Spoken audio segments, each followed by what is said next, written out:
It's Saturday morning in Italy, and you're listening to the Magic Towns Italy podcast.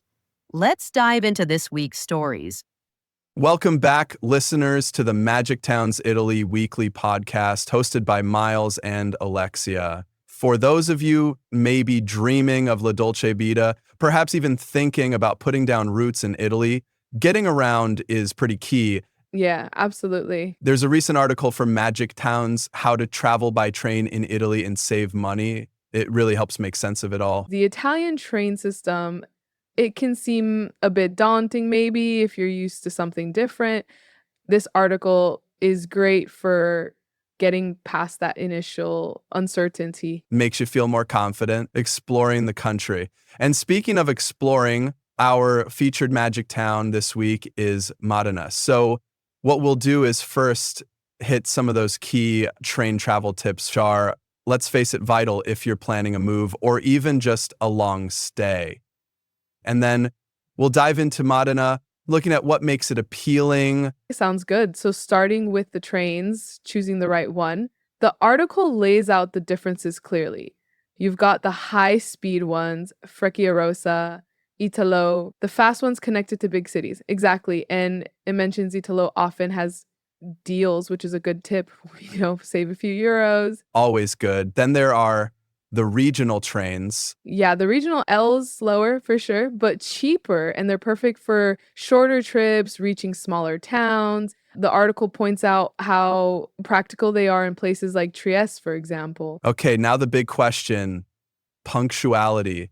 How reliable are they really? Well, the high-speed trains are generally pretty good, quite punctual, actually. Regional trains, they might have the occasional small delay. And strikes, that's something you hear about. Definitely.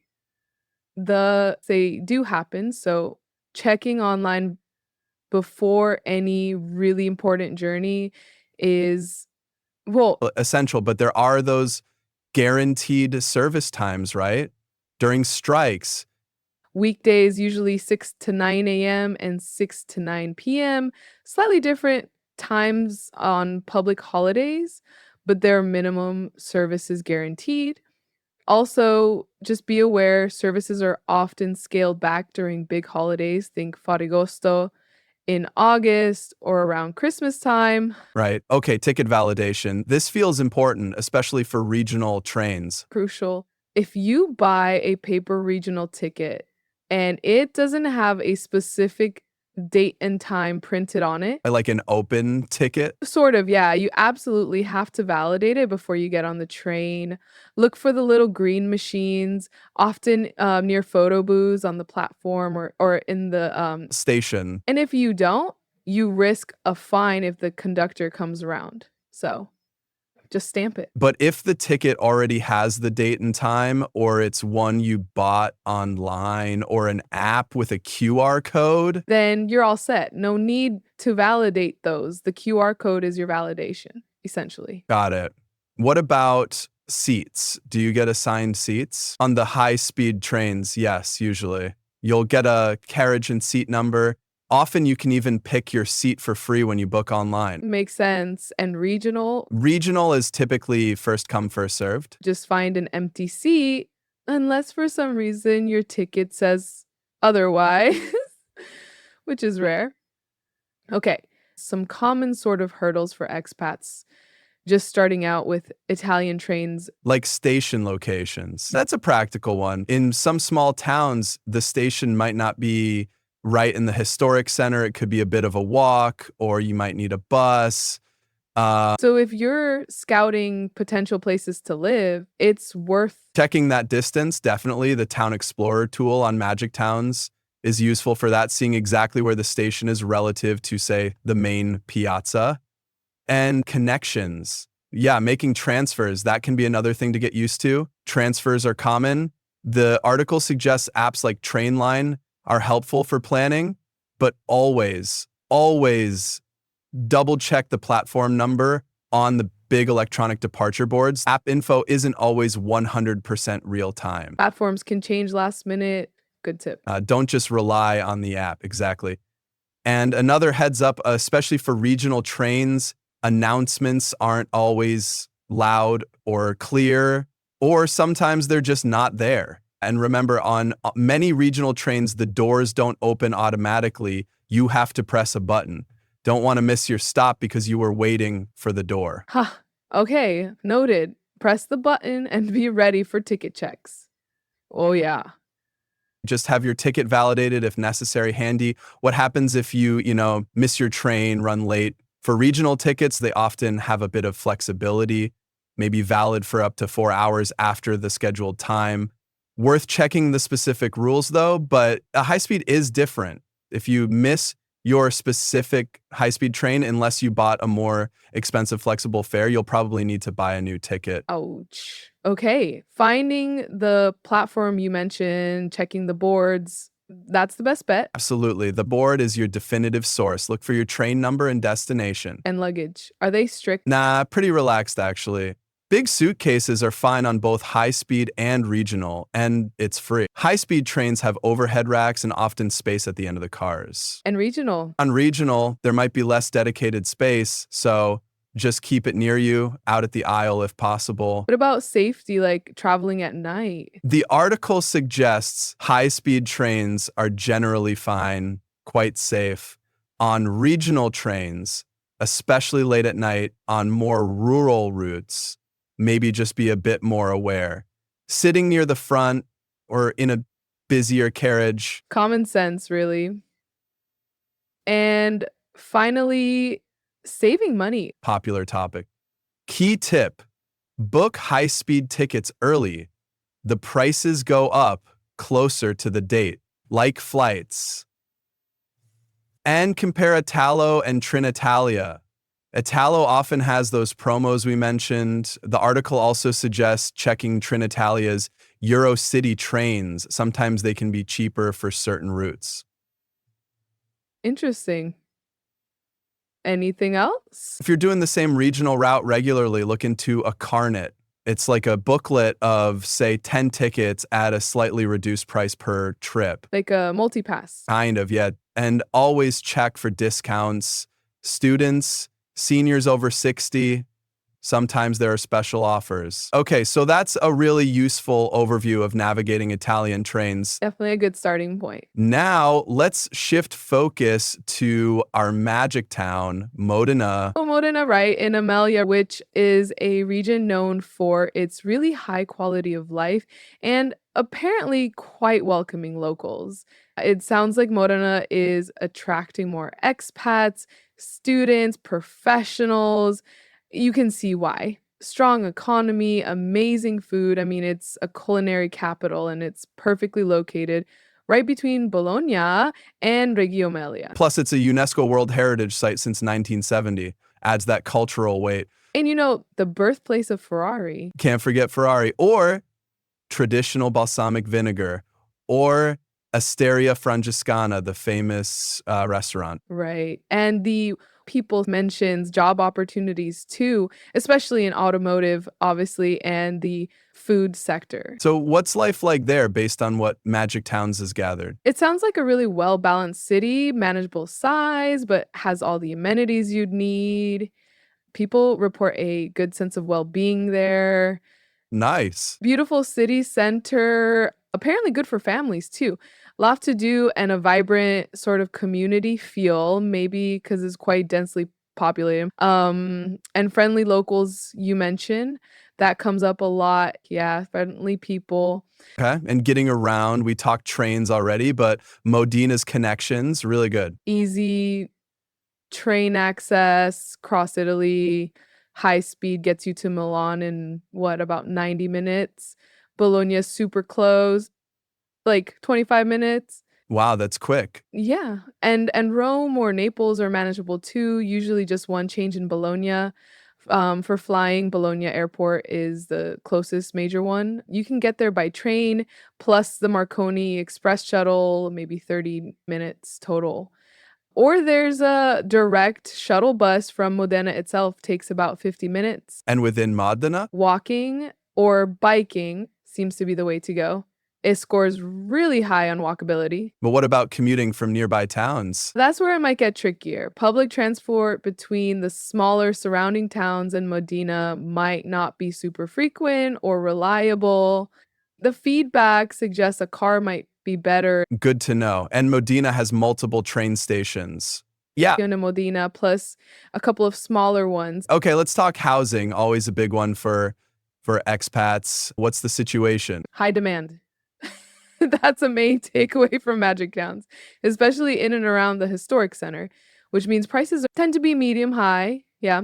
Compared to other Italian cities of a similar size, the what people say section actually gives some price ranges for rent and buying in different neighborhoods.